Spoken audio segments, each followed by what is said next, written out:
Рамазан. Сәлем достар, бүгін біз оразаның 8-ші күніне арналған меню ұсынамыз. Сізге бүгін сорпа ыстық тамаққа. Сізге қажетті нәрселер: ет, сүйекті еттер алдым және жұмсақ ет алдым. Сүйектің сорпаға дәмі жақсы шығады және ет қасында қосымша жеуге. Одан бөлек бірнеше бас сәбіз, қызанақ, тәтті бұрыш, пиязын молдау қосамыз және картошка керек. 1-2 лавр жапырағы керек, кориандр, розмарин және тұз керек. Қазанымызға салқын суды құйып алдық. Оғанындағы барлық дәмдеуішімізді, тұзымызды салып жібереміз.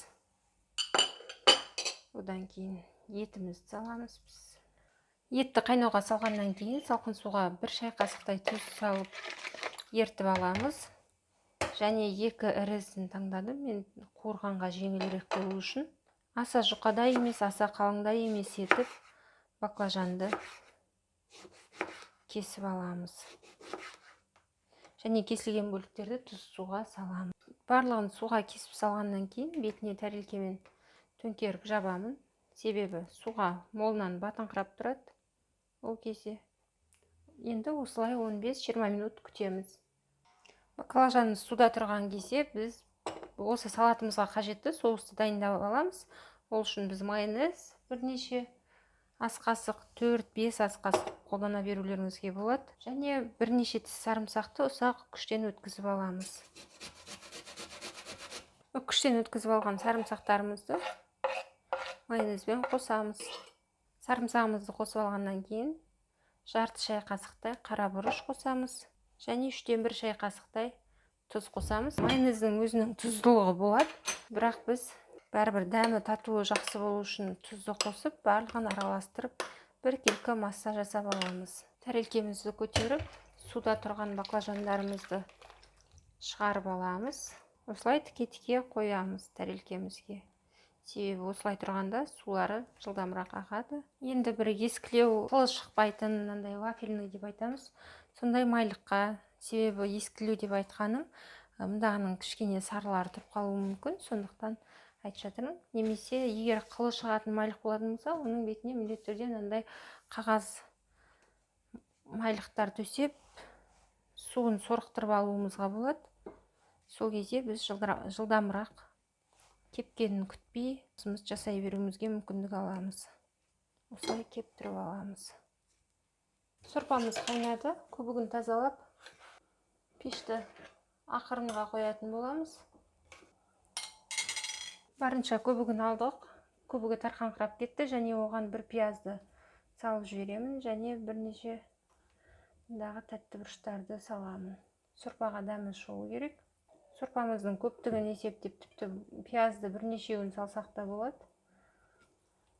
Бітеу күйінде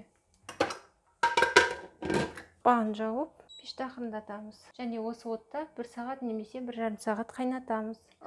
Дидей, отыр зере жылап. Табаға майымызды құйып, табаны қалың болған жақсы табамыздың құрғап тұрған баклажандарымызды салып қуырамыз.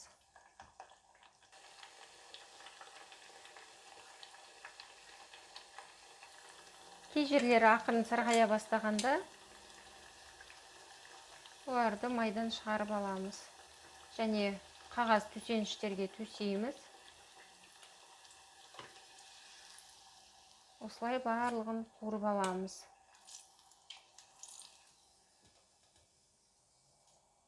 Аса қатты күйдіріп жіберудің, қалғанша қуырып жіберудің қажет жоқ.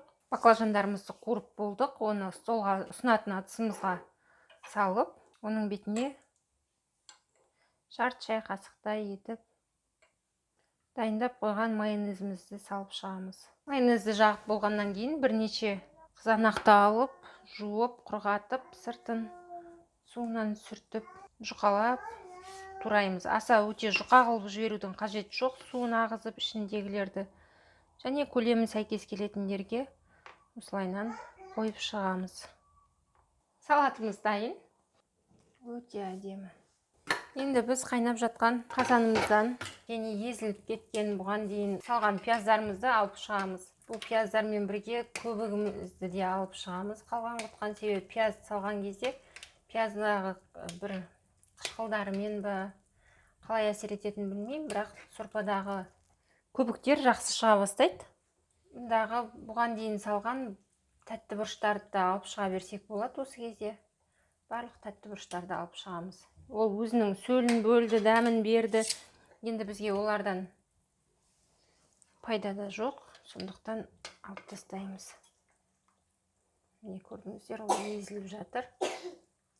Дәл осы кезде тазалап болғаннан кейін сорпасын қызанағымыз және сәбіздерімізді салып жібереміз. Қызанақ көптеу болған жақсы, түсі әдемі болады.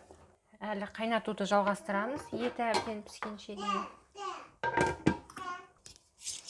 Қайнап жатқан ет сорпасынан алып шығамыз, пісті бұл. Және ұсақтап турап аламыз. Етті алғаннан кейін ұсақтап турап қойған пиязымызды салып жібереміз. Және картошкаларды саламыз. Қақпағын жауып, картошкасы піскенше қайнатып пісіріп аламыз. Тамағымыз пісті, сорпамыз, картошкасы салған сүйектерді қайтадан салып жібердім. Және мұндағы туралынған етті бәрін емес, біраз бөлігін саламын. Бәрін салсам көп болып кететіні көрініп тұр.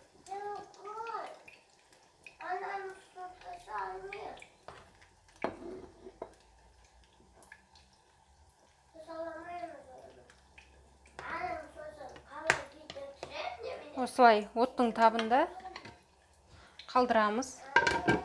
Пешті өшіріп. Ауызашар 8-ші күніне арналған ас мәзіріміз дайын. Бізде өте дәмді сорпа. Өзбек асханаларынан сорпа ішетін болсаңыздар, дәмі тура осындай болады.